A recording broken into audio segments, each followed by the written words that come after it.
Faleminderit shumë, mirëmëngjes të gjithë. Good morning. Po vazhdoj prezantimin dhe mikpritje në gjuhën angleze për shkak se kemi mysafir nga rajoni. Good morning, everyone. It is my pleasure to welcome you all today to God Data International Conference.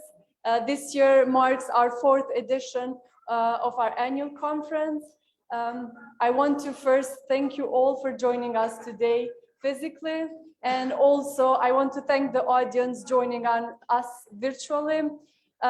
We know that now this is the new standard for the social activities, and however, I'm glad that we're slowly bringing back humanity into business, and I'm glad that some of you made it possible to join us today physically. God Data Conference stands for Government, Open and Transparent Data. It sparked as an inspiration to bring best practices and interventions in what it means to have a country democratic using digital transformation. Today, in this edition of God Data Conference, we are tackling topics from digital agenda, data protection, and good governance in order for you to bring you some perspectives from the region and together see what are our main problems and how we can learn from each other. We have reserved this space to serve as a social gathering for all of us because we all miss this during this past 2 years. And without further ado, I would like to start the conference by presenting you with the first session. The first session of the conference is who is looking at my data and should we trust the government with our data? When we think about the benefits of the digital transformation to improve citizens' lives, we always have to bring into the equation of how such tools also could compromise their personal information and privacy. Our panelists today with us will discuss key aspects of digital rights and how countries across the Balkans are advocating for the protection of basic human digital rights, internet freedom, taking control of our data, and much more. So with pleasure, I would like to invite our respected guests today. First, I would like to invite Mr. Bardur Liashare. He's the director of Metamorphosis Foundation, and his professional interests are mainly in the sphere of new technologies, media, civic activism, e-governance, and participation. Our second speaker is Professor Blerem Reja. He is working at the University of Pristina at the Faculty of Electrical and Computer Engineering, and he received his PhD in 2004 from Vienna University of Technology, Institute of Computer Technology in the field of data and web service security. Besides that, a professor is very active in the field of cybersecurity besides his many professional engagements. The third is Andrei Petrovsky, which will join us virtually, and he is the leader of Share Foundation and is currently and also holds a degree in digital forensics, and he at his team is responsible for the computer emergency response. He helps journalists, media, and CSOs in becoming more resilient in the digital environment, as well as providing legal and technical aid in case of cyber attacks. And finally, today with us, we have Kwitim Kreziu, who is cybersecurity specialist at the Centric company, which is a private company in Kosovo, one of the most successful ones in helping companies protecting their digital tools online, but not just in the country, but outside the borders as well. So, thank you all for joining us today. I wanted to respect everyone showing here with this welcoming, but taking on the conference, I would like to all feel comfortable because we also made sure that the scene today feels like home. So today we have posed a really interesting question. And all of you today have different backgrounds, and it opens the conference with a really, really tricky question, because following our session, we will have all our commissioners from the region helping us understand what's the legal perspective and legislation behind, because at the end of the day, that's very important in this field. So who is looking at my data, and should we trust the government with our data? Mr. Bardel, would you like to start first? Sure, thank you. It's quite a challenging question, and if we succeed to start at least see the solution and the answer to this question, it would be a good thing for this event. What we know for sure is that the trust in government in general is on a very low level in the region, but also I think elsewhere now. With there has been so many data misuse from private companies and public institutions that the trust is at a very low level.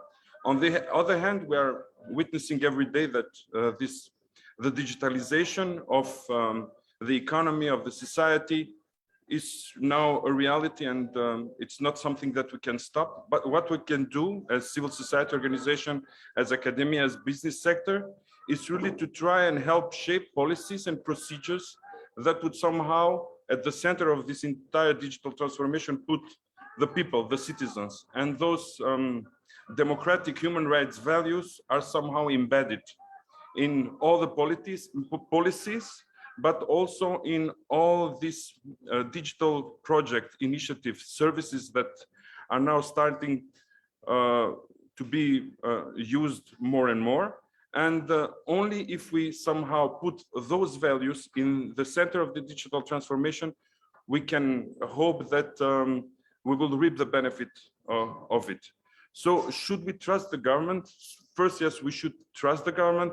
And at the moment, especially in the region, but also in the world, it's not that we have a choice. They already have a lot of data from the day we are born. And every day while using the internet or social platform or any online services while we are shopping or entertaining ourselves or buying, there is a massive amount of data that we leave, this called digital trace, that can now be used for good or misused for bad things.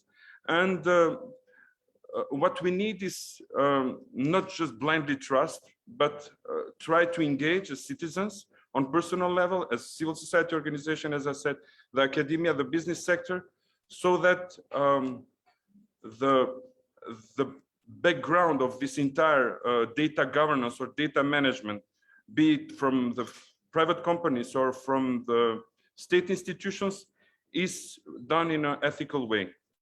So what we need is first to increase trust. And for me, basically, if we just narrow it down, trust is about transparency and information. So what we need is transparent algorithm, if used by public administration or by private companies. Second, we must know how the data is collected, for what purpose the data is collected, how it's being used, how it's being saved, because especially in the region, there is, I think, very low standards and security protocol about how our data are stored, not only about how they are used, but when we give our data somewhere, we don't know if the institutions do have the proper standards in place and proper security protocols in place, so that we as citizens feel secure that, okay, I gave my data to this institution, but I know that this institution do have all the security measures in place to make sure that my data is secure. So the short question is that we don't have a choice, but it's not a blind trust. We must be engaged. We must, as I said, shape the way our data are collected and used. And then it's not only a one-way thing to do. Also, public institutions should make effort to understand and to create digital services that will not mean only that they are more efficient, because this is the main argument, but also that they have in mind human rights and democratic values. Thank you so much. Mr. Professor Dirim Reja. Thank you very much, Blirta, for having me here. I'm really pleased and honored to be here with you. Let me share my thoughts and what we are doing at the University of Pristina regarding the data privacy, the cybersecurity in general, and our perspective, how we see the data privacy should be regulated in our country and maybe in general. Let's start maybe for the second challenging question, do we trust the government? Because everything starts from the government as the main policy maker. Indeed, I think we should go back and check what we do in our physical world. Before deciding in digital world, in our digital twin, we should check back, do we trust government in real world? And statistic questionnaires say that we do not trust the government. The recent questionnaires, etc., show that maybe the police in more European countries, even in Kosovo, is the trustworthy institution, but the rest are treated with very much, let's say, not confidence, trustworthy. So we do not need blind to trust the government. There is no trust per se, but we need to be more engaged. And as we see, even in Kosovo, that the digital services are increasing, we should be aware that our digital footprint, our digital trace is increasing as well. The government is collecting data from our birth, starting from the birth entry in the civil registry, and continues all our life long. They collect our fingerprints, they collect our facial recognition. As is many other European countries, these data are stored probably in our passport or in our personal IDs. In Kosovo, we store them locally, we store in the government databases, which is, I think, an issue that will be raised probably next future. But having in mind the Kosovo, the process has undergone as a transition. Maybe this was good for that time, but I think it's time to revise this policy. So in Kosovo currently, just to make you aware that we have two AFIS systems. One is stored by the police for the criminal cases, but we have a central AFIS system stored by the government of Kosovo, collecting all our fingerprints, our facial images, and so on. So maybe we should rethink how the government stores these data. We think that something that is private now, we should treat that might not be private tomorrow. And maybe tomorrow we'll have problems, issues about these store of digital footprints that we lived in our history on yesterday. So we might rethink this policy. Another approach that many governments saying that we are anonymizing the data, but this is true, but when you know that the government has all possible views on this data, they could come very quickly to the personal data. Even they are anonymized, but even in this room, we say you have a professor here, I'm probably the only one here. So just say one professor is not anonymized enough. So even in this case, we should be aware how this anonymization is done. Furthermore, we should follow the same rules as we did in analog technology. In many years, also till now, when the government wants to tap a phone call, they need a court decision, and this is done case by case. And in my opinion, even in digital communication, we should seek for court decision case by case.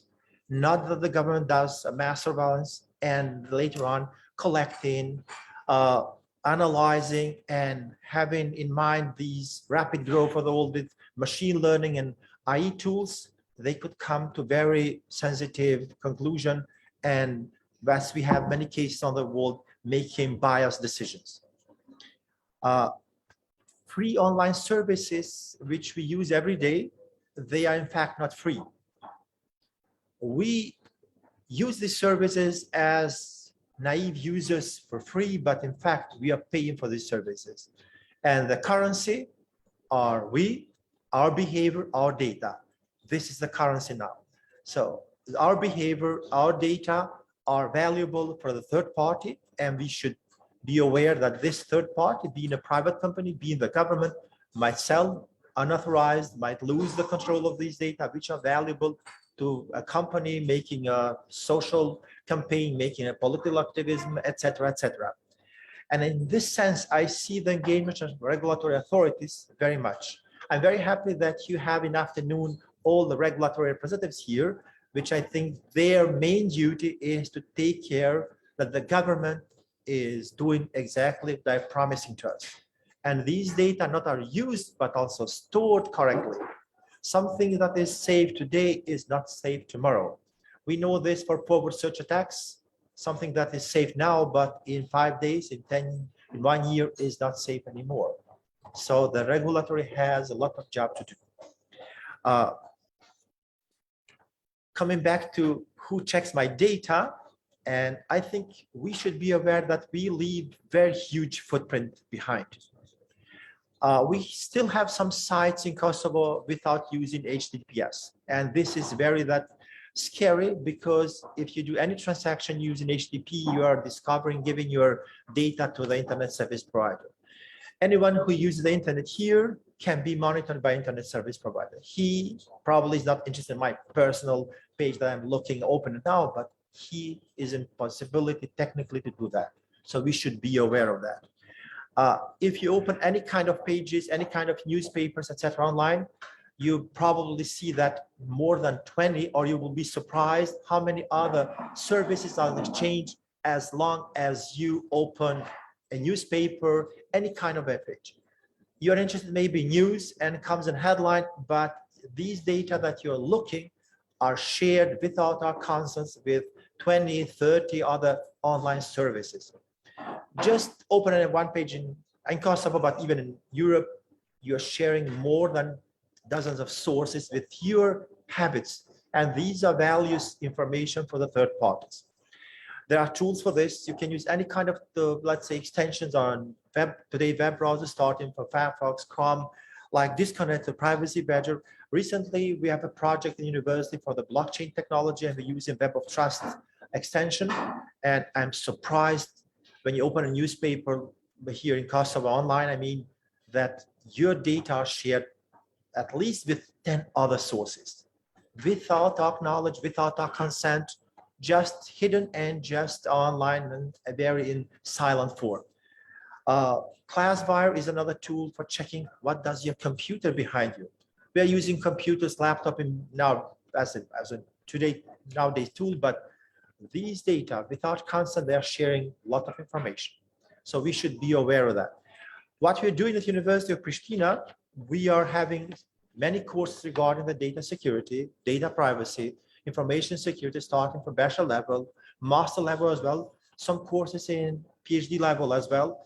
So we are not making aware the students about the data privacy, how to protect the data privacy, but also learning the encryption techniques, because in my opinion, and this is, I think, the general approach, that only the encryption can protect the data privacy, but we don't see any government services using encryption techniques. We don't see that the government is storing these data in encryption format. So we think that there's still a job from the government side to increase the data privacy, not only during the usage, but also for the storage. So I think we should give ourselves more security that we need today. And if someone thinks that technology can solve the problems, I just want to close my, let's say, to this parking speech, that, as Bruce Schneier said, you don't understand the technology and you don't understand the people. So Bleta, thank you very much. Thank you, Professor. You opened many perspectives in regards to data protection. So I would like to hear more from the private sector as well. We have Kutem here from Sentry. Maybe he can tell us more from his experiences, how they are trying to help these companies that are in risk. Thanks a lot, Berta, for having us here. It is my pleasure to be here, and kudos for the initiative. I think these initiatives are what drive forward for the betterment of government. I think it is a shared responsibility that all of us should invest in this privacy, because I think there should be a lot of public-private partnerships that do regulate these data. And I think, as Mr. Bardit said, we already have data that the government has. And if there's a button, if we could stop those, I wouldn't push it. It would create a chaos, meaning that the question is a bit tricky. Should we trust? I think we should trust but validate. And how we validate is by coming here, having these panel discussions, raising questions, having academia raised all of those parts that make sure that government, institution, private sector, and everyone puts procedures, standards, and protocols that protect users' privacy. I would like to quote Jack Dorsey. He's the co-founder of Twitter, who said that every action that we take nowadays generates an amount of data. And most of that data is meaningless unless we add some interpretation of it or we build a narrative around it. So we are generating data. It depends, what are we going to do with it? Data has helped us as a society, as a civilization, a whole lot. It has pushed us to our limits, and I think there's a lot that we can go further. Even there's a scientist estimate that 90% of the data that was generated, it was the last couple of years, meaning that nowadays the internet has made it possible that we generate an abundant amount of data. And we have to do something with those data. We know that data makes our lives efficient, safer, better, and advances us in every field. You can take it from health sector, finance, private businesses, and all of the so we use, let's just say right now we are everyone's connected to the wireless here. Even though we don't see the data is flowing. So we should have regulations, and we should have protocols that protect the user's data. And I think NGOs and private and academia, it is a shared responsibility with the government, so we can build better policies, better regulations that protect the user's data. Thanks a lot. Thank you so much. I hope we have our friend from Belgrade with us. He is joining us virtually, and he will be talking more about this topic. And yeah, I can see Andrei. Good morning, Blerta. Good morning to all the fellow speakers. It's really a great pleasure to join you this very rainy morning in Belgrade here. I'm really sad I wasn't able to attend in person, but I'm looking forward to a nice spring in Pristina of next year. So I will try to give a bit more broad perspective on the region itself, because I think that our region of the Western Balkans, not only the countries that are not part of the EU, which is the Western Balkans 6, but all the countries in the region, including Croatia, Romania, Hungary, Bulgaria, Greece, if you wish, share similar problems when it comes to the relationship between governments, data, the private sector, etc. So First and foremost, for these, let's say, underdeveloped countries in the region who are transitioning towards membership in the EU and becoming more, let's say, oriented economies, we have this weird situation in which there is relatively low readiness in terms of capacities and knowledge on the side, especially on the side of governments, to introduce advanced technologies. But on the other side, we see a trend of techno-fetishism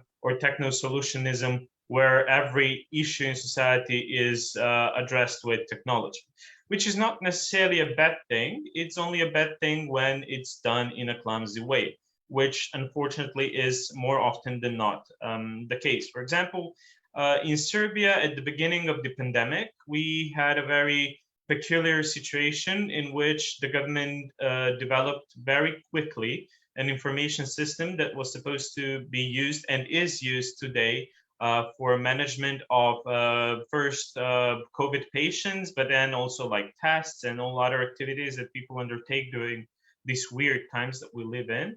And then after a while, we saw that the credentials for access to this information systems were leaked to the public due to basically lack of care on the side of the administrators.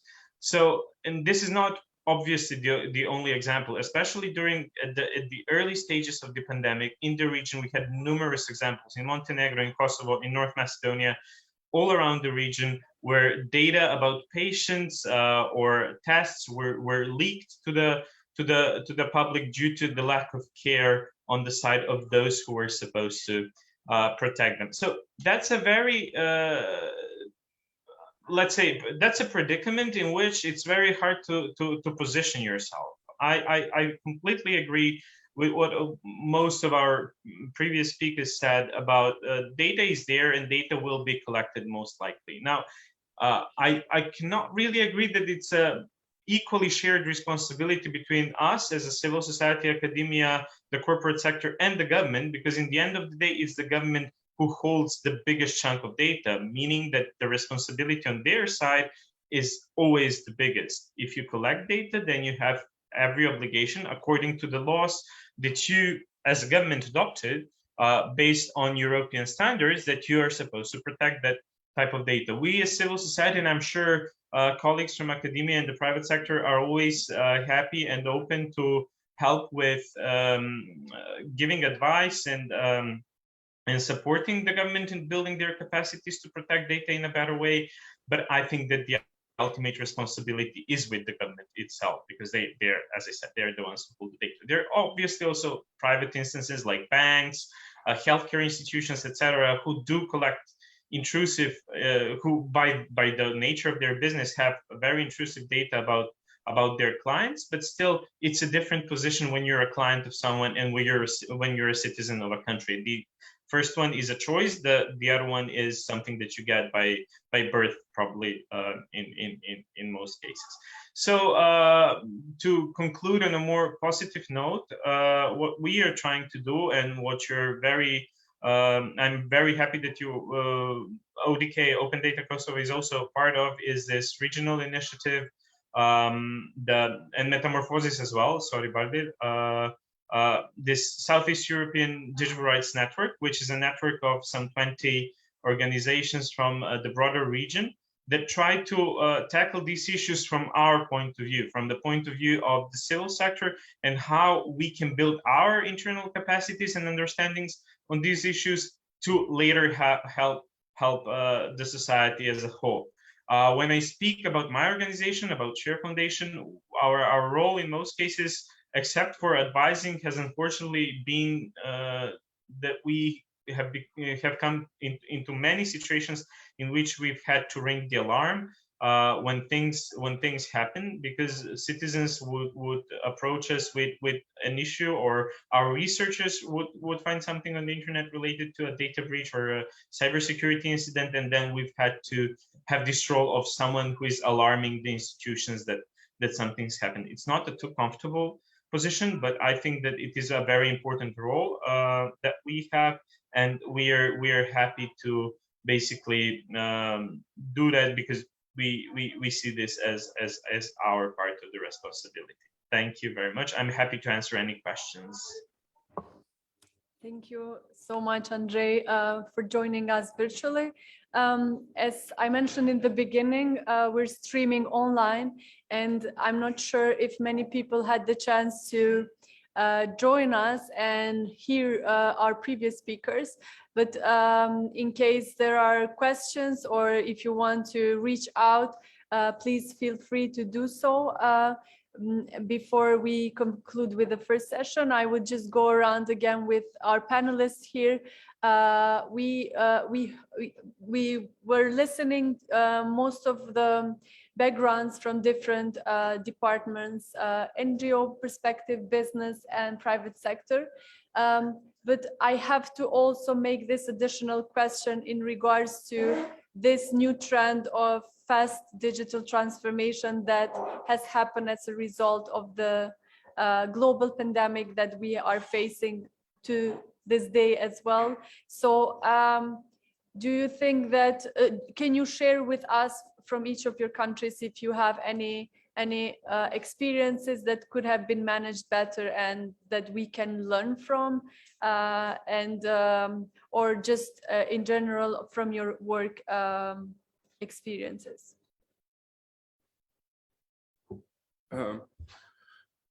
What I would say related to the COVID pandemic is that somehow it make everything goes faster when talking about digitization. Somehow it was this digitization, working online and trying to adapt to this way of working and living online, somehow made this digital transformation go faster.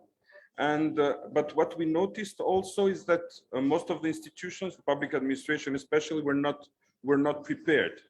But also the NGO sector was not prepared, because it required a new set of tools, a new set of skills, so that we can start to function. And for NGOs that deal with and work with vulnerable groups, there is a new set of security protocols that they had to put in place in order to protect them, and also not to disrupt the support they are providing to them. What we also noticed during the pandemic is, as I said, more and more institutions started to provide services online, but each of the institutions had their own approach to this digitization. It was not coordinated, it was not standardized, and very often they didn't take into consideration privacy issues, personal data issues. They were just trying to provide the services without having in mind what can the consequences to privacy and human dignity be while doing so. And we had, for example, this example of an application that was developed in Macedonia, Stop Corona, I think, which also was not taking into consideration privacy issues, do not use any privacy standards. And that's why at that point also the role of civil society organization was very important. So I agree with Andrei that the government do have the data, they own the largest chunk of data, but if we let them sit alone in the table, and they can somehow drift away from the values that we civil society organization do care and work for. And so the COVID pandemic showed, first, we were not prepared. Second, that we should be more engaged. And third, that we should also educate citizens a lot, because there were also a lot of disinformation campaigns regarding how those applications, how the data are used, not only the anti-vaxxer movement, but also other types of disinformation which somehow also affected this entire unsecure feeling among the people. And that's why regulation is also very important. And GDPR is important, especially because it now gives somehow more power to the citizens to control how their data is managed. And but in the other hand, most of the citizens do not know what GDPR is. They don't know what are their rights.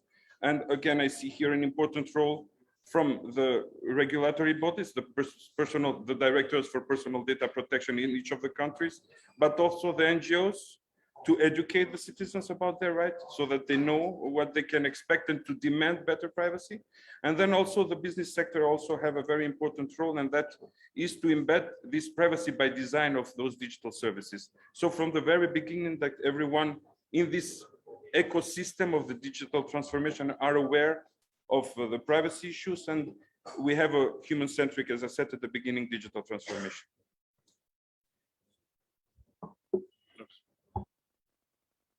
So much. During the pandemic, Professor, you switched all online. Do you have any experiences that you can share? Also, we saw a lot of improvements from the Ministry of Education, suddenly shifting online, or any other additional experience during the pandemic, this rapid technological evolvement? Thank you, Blerta. I think the digital transformation in Kosovo is putting Kosovo in the version 2.0. And for this, I think are two main reasons. First of all, is that Kosovo recently has a new portal for governmental services called eKosova. Proud being part of it and checking for the quality assurance of it, etc. And I think this brought all citizens of Kosovo to the new stage. They can consume the services online. Even Kosovo used to have all these services stored on their servers, but till now you need for these services to go physically to the office to get this service, etc. Even their service is stored on web servers. I'm very glad that this time is up and we can consume some services at the beginning, which will increase, I hope, by the time. And this coming with the eKosova, coming with the new ADAS regulation that is this week passed the parliament, we set a new stage for the services in Kosovo. The new law, which is in compliance with the ADAS regulation, sets new rules about authentication, digital certificates, digital seals, which are very much now necessary in order to consume all these services online, which unfortunately till now we had, but we took these services via paper form. So this puts the whole Kosovo in, let's call it the version 2.0. And the COVID is the second pillar that boosted all this toward this digital transformation.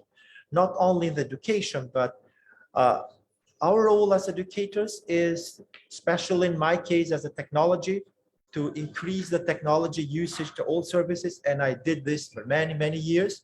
But unfortunately, I didn't manage to bring technology to every person, to every service, to every school. And what we, let's say, did not manage, not to call it failed for 15 or 20 years, the pandemic COVID-19 did it for 2-3 months. So they changed even the most, not technology guys, they switched technology. They accepted now emails as an official request. We accepted the lectures via online. Even I did previously some lectures online, even some examination online, face-to-face, etc. But now this is something common, and that happens anywhere, not only in Kosovo, but all around the world. So COVID-19 in this sense pushed forwards the usage of digital services. And of course, with all these digital services, this is a package. It comes now the threats, the awareness, the data privacy, new view of GDPR, because when the GDPR was set back in 2016, there was no pandemic at that time. So now it's time to rethink, especially now in Kosovo, the privacy issues. Once more, I would like to conclude that we should ask for more security that we need now. Thank you.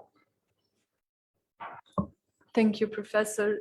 Pandemic showed us that with motivation and with hard work, actually, things can change. So I agree with you as well, because we also experienced that in our organization. We were fighting for so many new changes in the government that suddenly during the pandemic, they were possible.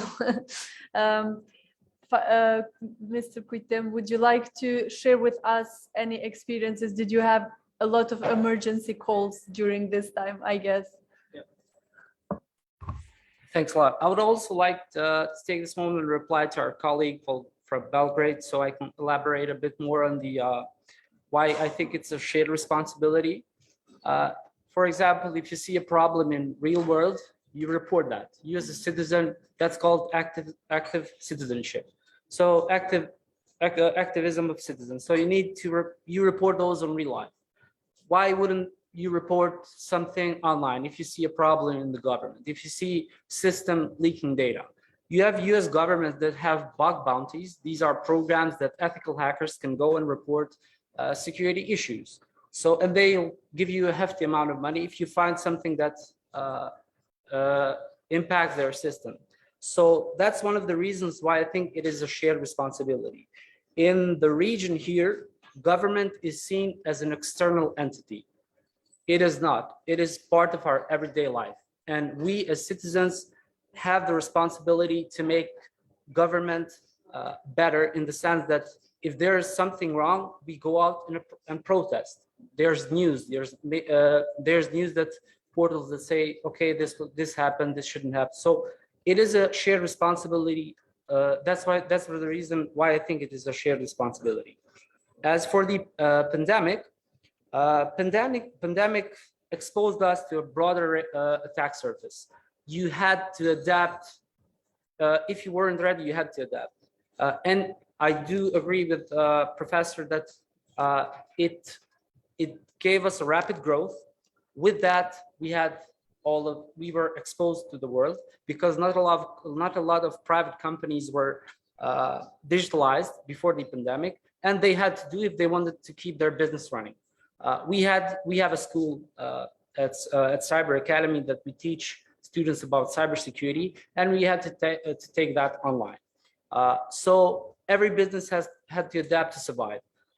With that, we put all of our assets online, and not a lot of people had not a lot of companies had the people which were trained to have a good implementation of the system, which are protected. So that left a lot of systems vulnerable, and it didn't leave them only vulnerable to the local, because in physical world, you can see where the threats are coming. I hope so. But when you go digital, you have the whole world now. So the attack surface is more broader, and that raised a lot of issues. But what we've seen, we have companies such as Sentry that does this kind of job. We do penetration tests and security assessments, and that's what we do all day. We report problems, and that's why it is also a reason why we think, and we have a lot of our students. There's a lot of our students and students from the university that reported problems on U.S. government's institutions. So I think we should do that here in Kosovo and in all of the regions. So I think the pandemic did a good thing, because it pushed us to digitalize, and now companies they will come to the point that they'll build a solid infrastructure that they can protect themselves and their users and their employees. But we had to digitalize, and the pandemic forced us to do that. Now all of that other part, the security comes. Normally it should come prior, but in the real world, most of the people want to put their system live, and then they worry about security. What we do at Sentry, we do security assessment with developers and companies at the same time, prior they're going live. But the pandemic didn't leave that option to a lot of companies. But I think companies will get there, and we should always strive for better regulation, better security, better policies, and etc. And more skilled people for the field, which we need the most. Andre is still with us, I hope. Yes, I'm here. He already mentioned some elements of the experience during the pandemic, but would you like to add anything else in the topic? Thank you, Berta. I'd like to raise an issue that's basically emerging at the moment with especially with the three countries from the region, Albania, North Macedonia, and Serbia, stepping into this Open Balkan initiative that is essentially a new idea of connecting these three countries in a very specific way, which will include a lot of data sharing among different institutions. First and foremost, I think even from next month related to the work permits, which means that a citizen from one country can go and work in the other country as a citizen of that country, but obviously data needs to be shared. And unfortunately, that is true. I have to agree that in most cases, on practical level, security does not come first. But especially if you and that is a realistic scenario. I completely agree. And it is, let's say there is a tolerance for that when we are speaking about I don't know, some small business that tries to start up a service that they want for it to go live very fast. But when we speak about the government systems and systems that handle a lot of data, I believe that that kind of performance is first and foremost illegal, and then it's unacceptable ethically and for us as citizens in general. So yeah, especially when you enter the design of a very complex system, especially a system that centralizes a huge amount of data and shares it with multiple parties, in this case 3 countries, and like the rest of the Western Balkans countries will probably be joining at some point, meaning like the six countries from the region will share some data on each other's citizens, which like it is a very big database. Like 20-ish million people is a lot of people. If you have all their data, then some strings come attached to it. Yeah, so I just want to say that our role will definitely continue being on reporting issues and challenges if we come along, if and when we come along. But I think that the role of the government is try and prevent as many of those as possible. Thank you, Andre. Thank you for being patient and staying with us. I know it's not the same, but thank you all to our panelists today. I know we have so much more to discuss on the topic, but I think it's a nice opening for the conference today, because we will, as mentioned, we will have our commissioners in the next session. So we will have the chance to just hear more on the legislation part and maybe also hear about their challenges, so we can also help and support with our expertise. So thank you so much for being here with us today. Thank you.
We'll start with the session number 2. Sorry, we are a bit late. For the ones who are following us online. Yeah. We are inviting all the speakers here, and I'm going to introduce each one of you while you are in the panel. Please, Alexa, Georgie.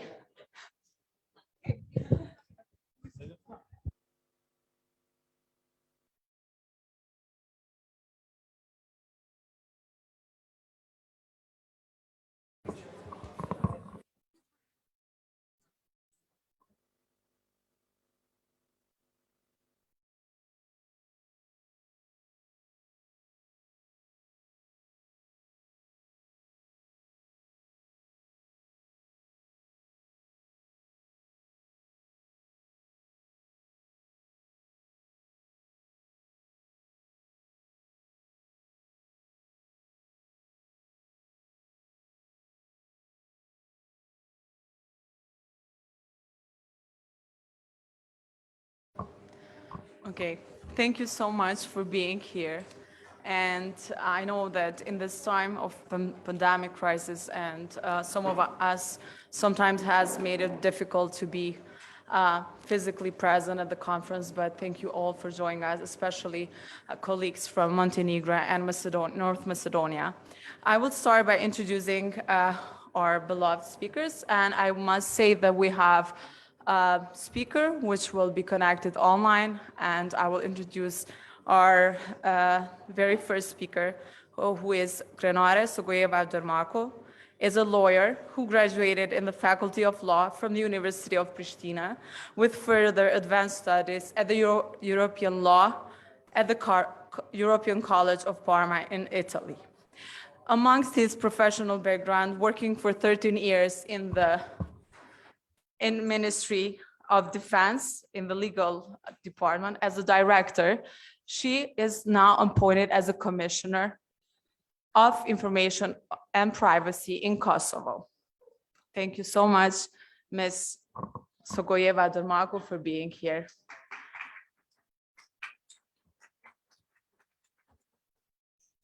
Our very next speaker is Georgie Reichinovsky, sorry, and has a Master of Laws in Faculty of Law in University in Skopje, and is a supervisor of personal data protection in the unit of data breach and violation of personal data protection rights for the supervision at the Agency of Protection and Personal Data. In addition, he is also part of training team of the agency. Thank you so much, George, for being here. And our very next speaker sitting next to George is Mr. Alexa Ivanovic, who is a graduate of Faculty of Law, Montenegro. He has quite a lot of experience. He was an ex-member of Council of Agency of Data Protection and Free Access to Information. Alexa is a member of working group helping teaching activities as drafting law of free access to information, ad hoc committee council on Europe Data Protection Modernization Convention, etc. And our speaker joining us online, it's Uroš Mišlenović. Sorry, pardon my pronunciation of the surname. Has worked at Partner Serbia since 2011 on activities in the domain of privacy and good governance, serving as program officer, leading project, delivering trainings, and conducting research on this field. Do we have the speaker? I wanted to thank him. Uroš. Okay. I would start by saying that globalization and borderless communication has brought a lot of huge benefits. But as well, this comes to the idea that it has been a quite increase of exploitation of personal data that resulting many reported intelligence use data from the internet have caused a widespread international concern. However, I would say that still, indeed, data protection at the international level still remains weak. International organizations such as UN, we have international humanitarian organization, many of which possess a large amounts of data, have this problem since forever. I mean, even though in 2018, with the advent of GDPR, we can see that companies and international organizations have increased their knowledge to the data awareness. In this subject, I would like to start the conversation on tackling or explaining each. Maybe I would start maybe from Alexa. What is the legal aspect of the framework in Montenegro? Does the country have in place legislation of frameworks in aspects to like with the EU GDPR?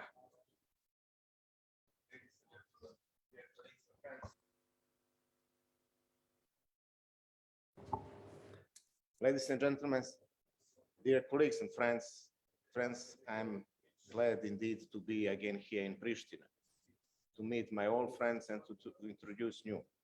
Firstly, I would like to congratulate new commissioner. Good luck, and I'm sure that you will have successful. So, first time when we established agency for data protection, and later we added new area, free access to information, to be responsible for that, was 2009. So it was starting date when we start to implement concretely and try to protect this constitutional right and right which is incorporated in international legal mechanism. Legal basement for that first law was directive from 1996, and now Montenegro is in the process of drafting new law, and that law has to be harmonized with the GDPR. That law, according to some plan, that law will be enacted in the parliament next year. All of us are looking forward to see new law and implementation in that law. Why? Because that new law will guarantee much more effective protection of data protection in Montenegro. We will see when it will start, but definitely it will be next year. What is our experience in couple sentences? Experience is pretty similar like in another country in the region. How to improve it? On the beginning, I would like to say, first, try to do transfer of the knowledge. Transfer of the knowledge from countries of the European Union who are much more advanced. But transfer of the knowledge also from surrounding countries in the region, and do deep and sincere cooperation. It is first guarantee to have successful and good protection and privacy in all of our countries. I will say something more in the next my intervention, but it is explanation how we started and what is our legal basement for our law.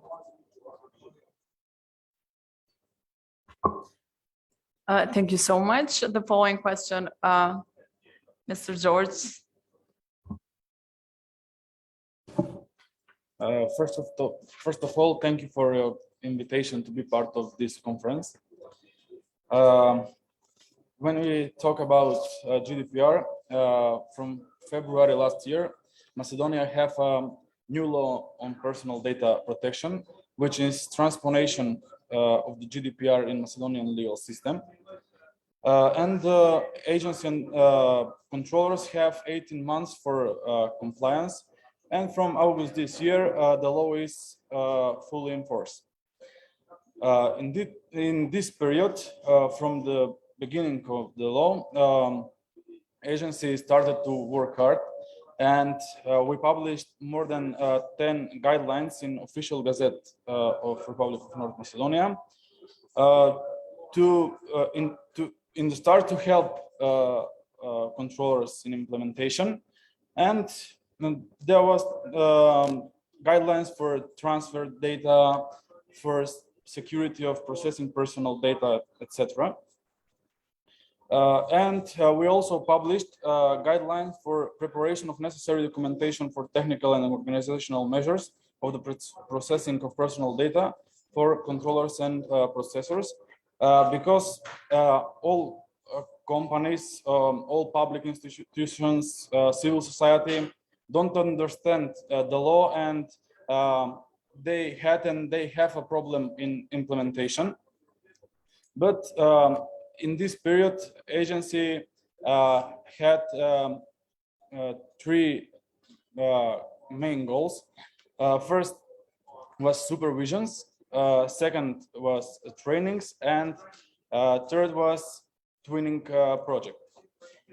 Because everything went digital, and we were witnesses how COVID changed our lives, and people now are often using digital platforms to pay bills, to buy something on the internet, and agency has a decision to do more online supervisions or on functionality and security of the websites. And in last year we had more than 100 regular supervisions, 100 irregular, and 3 control supervisions. But this year we have 190 regular supervisions, 83 regular supervisions, and 22 control supervisions. One of the news in the new law is the data breach notifications. The agency received 8 data breach notification last year and 8 this year. We know that this is unreal number, but controllers are afraid to notify us for data breach. But if we have any information, for example, from the media, we start case about it. The second point was training for controllers and processors. In last year, we did 15 trainings for 237 participants. And this year, we from January to November, we did 32 trainings for 700 participants. Because of COVID situation, we use Zoom platform for this training. And also one interesting situation, last year, the agency filed criminal charges to primary public prosecutor's office for abuse of personal data, but we don't have information about the result of this procedure. Thank you so much, George. You gave a lot of examples, which I'm sure that in the next session, in the next phase, we will have to discuss that in brief. Yeah, the same questions to you, Ms. Grenada. Thank you, Davina. Hello to everyone. It's always a pleasure being here with you and sharing the news regarding the data protection and the functioning of the Agency for Information and Privacy. As you may know already, Kosovo has adopted a law on data protection that is fully in compliance with General Data Protection Regulation, known as a GDPR.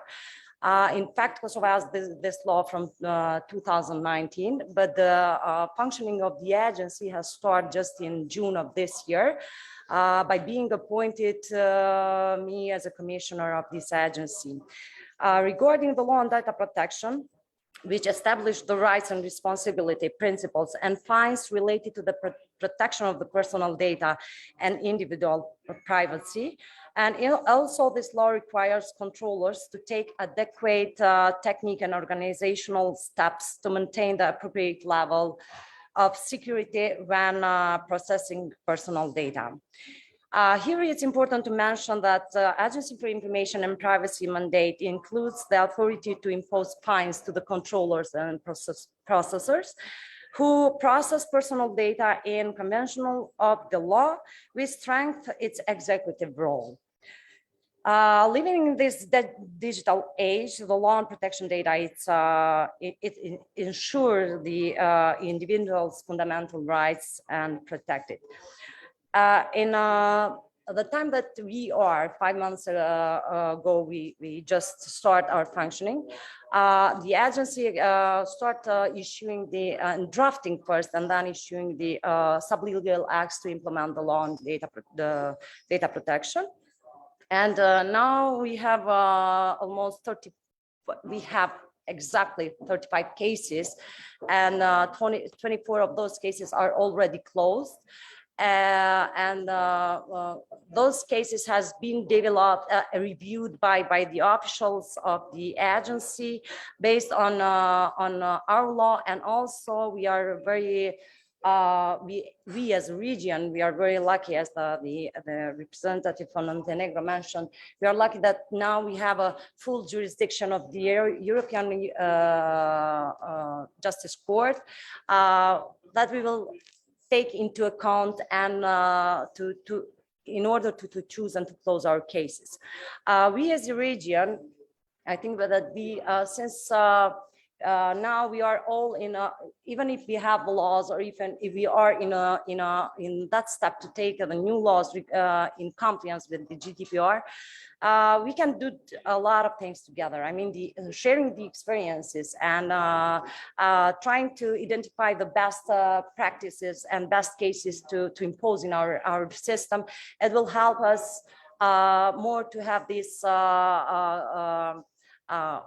common trust on countries regarding the data protection, especially having into account always the importance of the personal data protection in this online environment that we are living in. As I mentioned, we have some cases. We are still, as the agency, working on structure of the agency in order to have a completed, functional, and professionals in a branch of the data protection department. And until now, since June, we have done, I mean, a very significant job, but since we have cases almost every week, every 2 weeks, and those cases are regarded more in on marketing from the companies that are doing the promotions, cameras as well. But those simple cases really help us as a, if I may say, as a new institution with the new responsibilities regarding the law, the new law, to start with the good practices and to put the standards that will follow us in our job in the future. So I will not go in deep more because we will have a chance to discuss. Thank you, Dafina. Thank you so much. I really picked some of your points, and I wanted to ask all of you has this idea of cases and controllers, but I wanna have this following questions. Does the framework law, yeah, I will have this question first posed to Uroš, and then the other panelists will have the same question.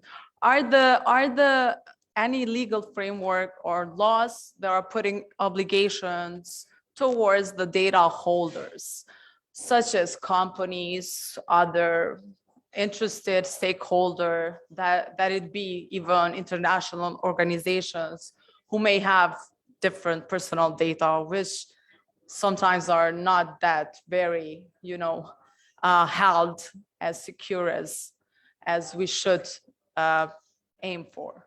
Uroš, thank you so much, and sorry for leaving you outside. Thank you. Thank you. First of all, apologies for not being physically there with you. It just turned out that it was at this moment impossible. Hopefully next time it will. I'm really looking forward to meeting you next time. So to answer all these questions, well, Serbia had data protection laws prior to 2018. In 2018, the GDPR-like law was enacted. It is basically a mixture of provisions of GDPR and the law enforcement directive. So we have two reigning EU umbrella documents here in Serbia in one. It's basically a sort of translation adaptation of the both documents. So when you see these things from outer perspective, you would say, okay, it is well aligned because we have GDPR right here. Yes and no. We don't have matching supporting specific provisions that EU countries have enacted so far. So we only have GDPR provisions without preamble. So the law started to be implemented in 2019, capacities of the independent institution of the commissioner are insufficient. I could say that across public and corporate sector, there haven't been many, well, not necessarily opportunities, but real efforts, especially in the public sector, to go beyond basic provisions to meet those minimal requirements to comply with the law, which is probably the reason why we still have many incidents, unlawful proceedings of cases of unlawful processing of personal data. I have some other ideas which I would like to share with you, just regarding the penalty situation here and the criminal conviction situation here in cases of data breach and violation of data, but perhaps we could leave it for the next round, or whatever you prefer.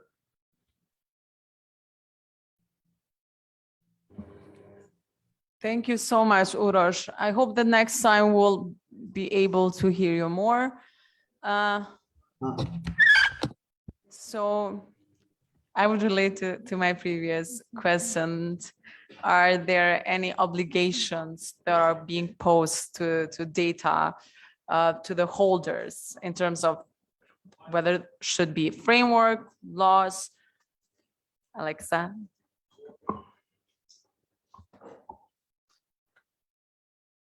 I would like to say that legal framework is pretty clear. Our law, which exists now, is based on, as I said, on directive, EU directive. And my experience from the ground is that international companies who deal in Montenegro and who has business in Montenegro, especially companies from the Western Europe, they know very well this area. Concrete experience. We had cooperation and seminar transfer of the knowledge with a high-level representative is Deutsche Telekom, who is in charge for controlling how it is proceeding personal data. But in the situation you mentioned in the first time, in a situation where law is not clear or law are confronted or whatever, how I would like to suggest for state institution, DPA, to implement, and what I would like to suggest for NGOs who are monitoring, who are dealing with the great important things for the society, to have healthy society. Please, firstly, read the judgments of the court in Strasbourg. Read that judgments of the court in Luxembourg. Read the judgments of the national court in the region. Transfer of the best experience, as your commissioner said. And you will find solution how to fix that problem. Still, if you have problem with another laws, Constitution is on the top of the hierarchy of the legal order. Try to match it with the Constitution provision. What I did in my career, once when we had very interesting issue with the data retention, we fix it in the best way. Criminal law procedure has been changed. Agency for Data Protection proposed that amendments to the Ministry of Justice. Law has been changed. Constitutional Court also decided that that provision criminal procedure code was against Constitution. But we did something more. Me personally, with two prominent lawyers in Montenegro, we wrote one policy paper. Policy paper is very successful and efficient tool. Because when you are dealing with that issues, there are so many articles, even now on Twitter and social networks. You can handle all of that articles and respond. My recommendation is policy paper. And in policy paper, you will explain everything. And trust me, policy paper will be read by public, by experts, and be read by the judges. It is one very efficient tool. Thank you so much, George. We have a different experience with the foreign companies. First, we had our old previous law had clear obligations. For example, you had to do 5 legal acts in your company for technical and organizational measure, from incidents, from transfer, etc. Now the new law is based on analysis, privacy impact assessment, and many of controllers of companies, of public institutions have a problem to do that. And the biggest problem for they don't have capacity in their employees to implement this. And also we have a problem with especially in financial sector. They are all foreign companies, but they have problems with implementation of the new law. Thank you so much, George. I have to mention here that we have also we have the old law on data protection from 2010, and of course the agency did a lot of things regarding the data protection standards on with the foreign companies and also in all other public and private sector. But I'm entitled here to speak about the those 5 months that I'm leading this agency. And until now, the cases that we faced are usually from, we have cases from the bank community, that is like Raiffeisen Bank, and insurance companies as well. Insurance companies are, mostly like to come to talk to us, to ask us for advice in order to have a good policies and regulations in accordance with the law for data protection. It's very important to say that even the law that is completely GDPR transposed, it's also required that those controllers take adequate technique and organization steps to maintain the appropriate level of security. And we are helping and supporting the companies, those insurance companies that are addressed to us, to review the old regulation that we have, if they have any contract regarding the transformation of the data of the personal data. Also, they are entitled to us and to ask us. We are supporting them with our expertise. What I wanted to mention here, I don't know how we will have time to discuss, but it's very important to mention that Kosovo, according to the official data, as the percentage of the people who access to the internet at least once in the previous 12 months was 90% in 2022. So it's a official data. When we mention this access to the internet, So even when we just click one button to access on any web page or any other IT software, we are aware that we are we can be the other can unauthorized with any authorization can breach our data. And so regarding that, the agency is paying very close attention to evaluate those threats.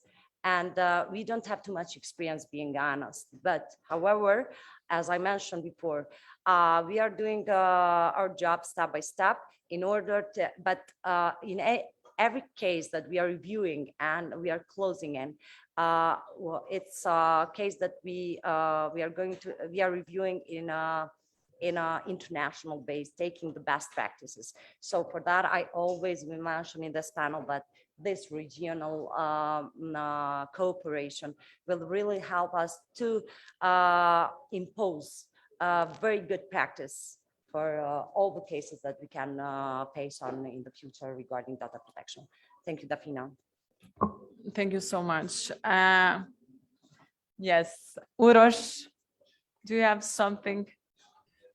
Yes, sure. Well, when it comes to obligations of data controllers and processors, all GDPR provisions are there in our personal data protection law. Of course, there are numerous sectorial laws setting rules for those specific areas of processing of personal data, labor relations, commercial relations, and security sector. Of course, it's very detailed. So yeah, the rules are there in terms of data protection law. I mean, all those privacy input assessments requirements are there, contractual obligations between processors and controllers, etc., etc., etc. So if you would want to see if the box are checked, they are.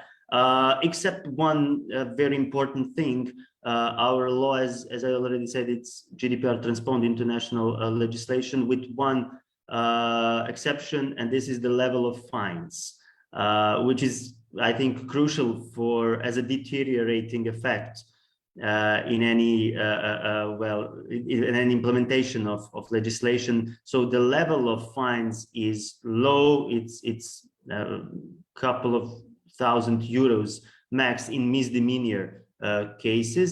By the way, the commissioner is not allowed to issue fines. The commissioner is only entitled to initiate misdemeanor proceedings based primarily on inspection oversight conclusions. Of course, this is the key reason why we don't have more penalties and fines, either administrative or court ones. Another reason why we don't have a good implementation of data protection laws is the fact that we don't have well-developed court case law for the article of the criminal code which stipulates protection of or unauthorized processing of personal data. So just to give you some short details, not a single criminal complaint or report filed by the commissioner to public prosecutor offices in the previous 5 years has had its outcome. So not a single one. So the commissioner issues these criminal complaints, recognizes criminal capacities of that incident, and yet we see no outcome of the work of public prosecutor offices.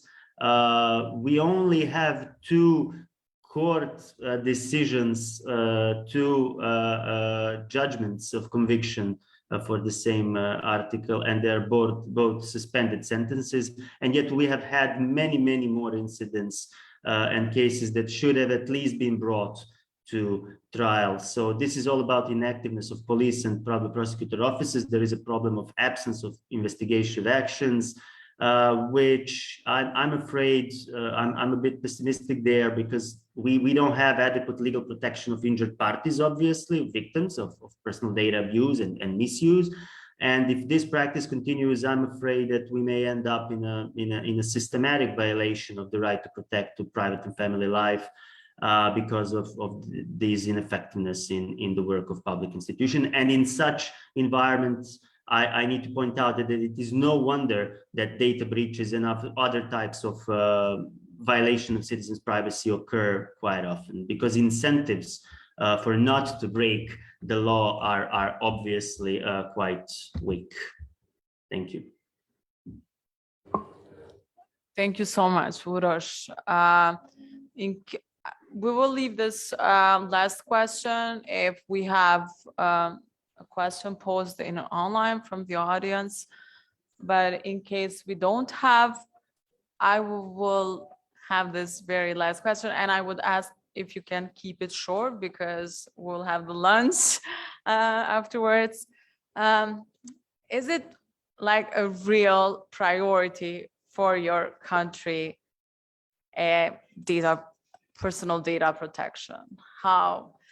I know you already mentioned the capacity of the human resources, the exchange of the knowledge. You always look forward for the best practices. And there are a lot of examples that you wanted also to showcase from the European level. And in terms of the priority, is this something that has become a buzz just recently, or how it is? I would start now from Ms. Grenore, and then we can go.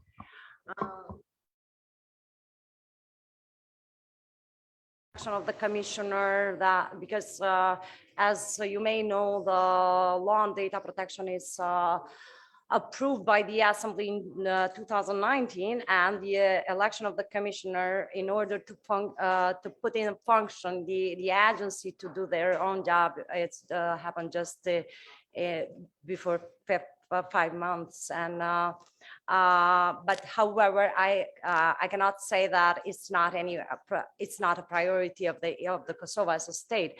I can just submit my statement that since we as an agency, we are called, we have a mission to oversee the implementation of the law on data protection and access to public documents. We are really dealing with those two rights, fundamental rights, and we are doing the best to accomplish this mission. Regarding the importance, I think that even in a beginning, when I have been appointed here, and when I saw the law, being honest, the law for me was very enthusiastic, because it was all the transposition of the Gdpr in our law. And regarding the knowledge that a private institution, public institution, but the citizen knows their own rights and their own obligation to protect that personal data, to me it seems that it will not be very easy to do it and to complete as a mission. But since I started and I saw the cases, it's very interesting to see how the people are engaged with this rights, and it's enthusiastic in another way now, that because they show us where and with which plan we have to go on. So I still want to believe, okay, in my point of view as an agency, of course it's a priority, and as a Kosovo I may say that it should be a priority. Thank you. Maybe the biggest problem in this sphere is that our countries don't recognize data protection as something important. And I will talk about capacities of the Macedonian agency. Agency has less than 20 employees now, and in the sector for supervisions, we are 6 supervisors, and only 4 of us working on irregular supervisions at the request of citizens. I would say that we must fight, because this status quo situation means our loss.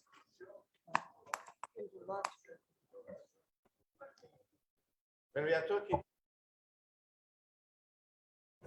are talking about data protection, we have to start from the citizens.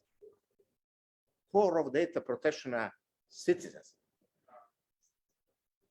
And based on the fact that in Montenegro, we still don't have new law with a new solution which are coming from GDPR, it leads me to conclusion that it is not priority. I have to be a little bit critical because I base my opinion on the fact. Finally, we have to know, and it is nota bene in the Europe, data protection is not only legal matter, it is ethical matter, it is anti-discrimination matter, and it is sociological matter. When we understand all of these things, we have to do something more to have better protection of citizens in our countries. And in the end, it is not good when we see on the daily basis that data protection is tool in the hands of the politician to fight each other. But we will see how it will work. Thank you. Thank you so much. Uroš, Well, the floor is yours. to answer your question directly, I don't think in Serbia that the Republic of Serbia prioritize the protection of personal data of its citizens. Serbia is still behind the deadlines set by themselves in terms of synchronizing of sectorial legislation with the personal data protection law. As I already said, legal protection, judicial protection of citizen right to privacy is weak or absent. Generally speaking, I need to say that we still have this predominant mindset from some past periods in which interests of individuals were subordinated to the interests of the state. So this privacy, all these privacy issues is perceived as something to disturb the flow of work of public agencies. You know, it's not always about, in Serbia, it's about data protection. It's about enabling institutions to lawfully process your data. So sometimes I see that as the priority of public institutions when enacting new laws, rather that instead of the priority to be to establish legal mechanisms for citizens to protect their own data. Thank you.